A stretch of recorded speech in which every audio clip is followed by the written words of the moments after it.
তো এই পর্যায়ে আমাদের মাঝে কিছু গুরুত্বপূর্ণ আলোচনা নিয়ে আসছেন বাংলাদেশ জামাত ইসলামী ৭ নং সররমিজ ইউনিয়নের সম্মানিত আমির মাওলানা মিজানুর রহমান ভাই। আসসালামু আলাইকুম ওয়া রাহমাতুল্লাহি ওয়া বারাকাতুহু।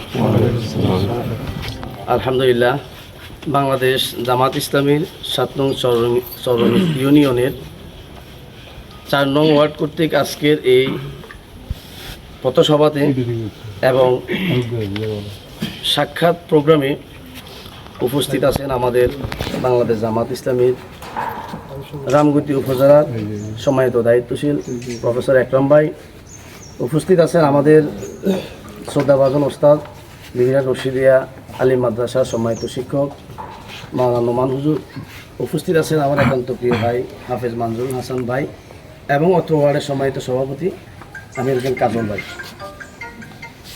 আসলে আমরা এখানে লম্বা চূড়া কোনো কথা বলবো না, আমরা আপনাদের কাছে এতটুকু কথা নিয়ে এতটুকু দাবি নিয়ে এসেছি যে ইতিমধ্যে আপনারা দেখেছেন দীর্ঘ 1 মাস যাবৎ ছাত্ররা যে বৈষম্য বিরোধী আন্দোলন, কোটা বিরোধী আন্দোলন যেটা করে যাচ্ছে, এটার ব্যাপারে শুধু আমরা মুসলিমরা নই, আপনারা সনাতন ধর্মের বাইরেও এটা তো অবগত আছেন না?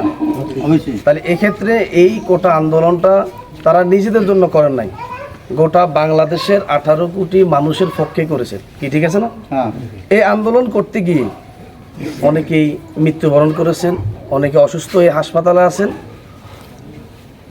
সর্বোপরি 5ই আগস্ট আমাদের মাথার উপর থেকে আমাদের আমিরে জামাত ডাক্তার শফিকুর রহমান সাহেব একটা কথা বলেছেন, দীর্ঘ 16 বছর পরে আমাদের মাথার উপর থেকে একটা জুলুমের পাথর সরে গেছে।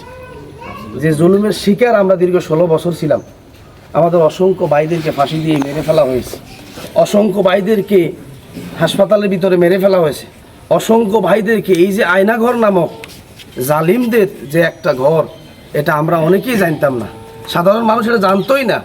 এখনও অনেকেই জিজ্ঞাসা করে ভাই আয়নাঘরটা কি, এটা কিন্তু আমরা জানতাম না। কিন্তু এই আয়নাঘর নামক এই বন্দিশালার ভিতরে আমাদের অসংখ্য ভাইদেরকে শুধু জামাত ইসলামের নয়, আপনার বিএনপি বলেন, অন্যান্য দলগুলোর বলেন, অনেককেই সেখানে নিয়ে নির্যাতন করা হয়েছে। আমি শুধু একটা কথা আপনাদের কাছে তুলে ধরি, এত অসংখ্য হাজার হাজার মানুষের ভিতরে আল্লাহ পাক 2-3 জনকে ফিরিয়ে এনেছেন কেন? কি জন্য এনেছেন?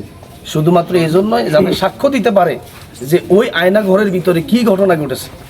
তা না হলে এত অসংখ্য হাজার হাজার মানুষ যেখানে মারা গেল, সেটার ভিতর থেকে এই 2 জনও তো মারা যেতে পারতো কিনা? অবশ্যই। এই 2 জনকে আল্লাহ পাক ফিরিয়ে দিয়েছেন এজন্যই যাতে করে ওখানে কি নির্যাতন হয়, ওই আয়না ঘরের অবস্থাটা তারা মানুষের কাছে বলতে পারে। আপনার